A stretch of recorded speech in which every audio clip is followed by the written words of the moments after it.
Aujourd'hui, c'est la révérence que je vais te montrer. Je vais te montrer comment je fais. Et je vais aussi, du coup, te décrire les 3 erreurs à ne pas faire quand on apprend cette figure. Bienvenue sur ma chaîne YouTube. Je m'appelle Marie Madec et je suis fondatrice de l'Académie bienveillante du cheval. Une école en ligne qui forme et accompagne les propriétaires de chevaux à développer leur confiance en eux et en leur cheval et qui leur permet de jouer et monter leur cheval en totale liberté. J'ai à cœur de transmettre mes connaissances et de les rendre claires avec des exercices concrets, efficaces et faciles à réaliser. C'est la raison pour laquelle je crée des formations accessibles à vie. Pour la révérence, c'est très important que le postérieur, pareil si on demande la jambe gauche, que le postérieur du coup droit recule, encore une fois. Donc on va positionner notre cheval. Voilà. Et on tapote, moi je tapote ici en tout cas, et je demande au cheval de descendre le genou. Voilà.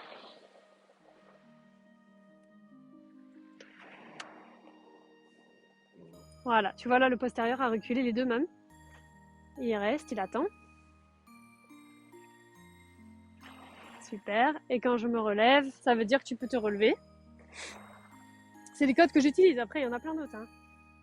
Et c'est hyper important que ton cheval, tu vois, il recule pour être dans le confort. Donc t'es pas obligé d'avoir le postérieur qui est reculé. De toute façon, quand tu vas demander au cheval de descendre, tu vois, voilà, il recule en fait naturellement pour se positionner. Super.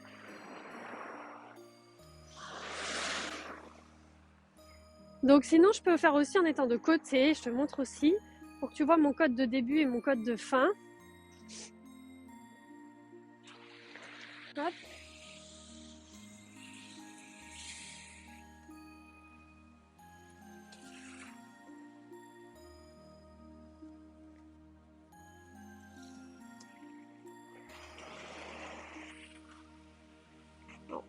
Alors de côté, en fait, je me positionne sur le côté. Je tapote toujours ici pour mon début. Tu vois, c'est ça mon code de début, donc je tapote. Donc quand il est, je fais rien. Et pour lui dire que c'est bon, je fais un pas vers l'avant. Voilà, pour mon code de la révérence, comment je fais. J'ai appris que d'un côté la révérence, dans l'idéal, ce serait bien d'apprendre aux deux. Alors les erreurs à ne pas faire quand on apprend la révérence. Donc la première erreur, c'est d'avoir le postérieur opposé. Alors la première erreur, c'est d'avoir le postérieur opposé qui ne se recule pas. Donc si votre cheval, quand vous lui demandez la révérence, il ne se recule pas, il va se faire mal au dos et il n'arrivera pas à trouver du confort dedans, donc il ne le refera pas. Ou alors s'il le fait, il va se faire mal, et donc en liberté en général, ou quand on lui laisse le choix, ce qu'on appelle en leadership assertif, il le fera pas. Ça va, grand? Ensuite, deuxième erreur, c'est de mettre la tête en arrière plutôt que vers le bas.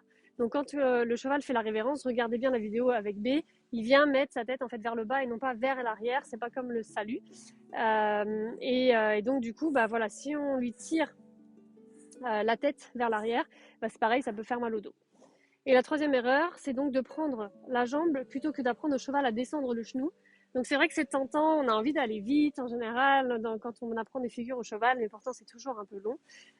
Donc moi j'apprends vraiment au cheval à descendre le genou quand je tapote, et puis petit à petit il descend, et au bout de quelques semaines j'ai ma figure. Alors que sinon, ça peut paraître vite, mais finalement le cheval on le contorsionne et ça ne fonctionne pas aussi bien. Donc moi personnellement je ne prends pas la jambe. Toi tu ronfles encore? Et voilà, n'hésite pas à me dire en commentaire si tu as testé cette figure et aussi me poser tes questions. Je te propose aussi de visiter mon site internet marimadec.com. Tu trouveras le lien sous la vidéo. Et pour Noël, je te propose des surprises, dont 50% de réduction sur toutes mes formations courtes. À bientôt!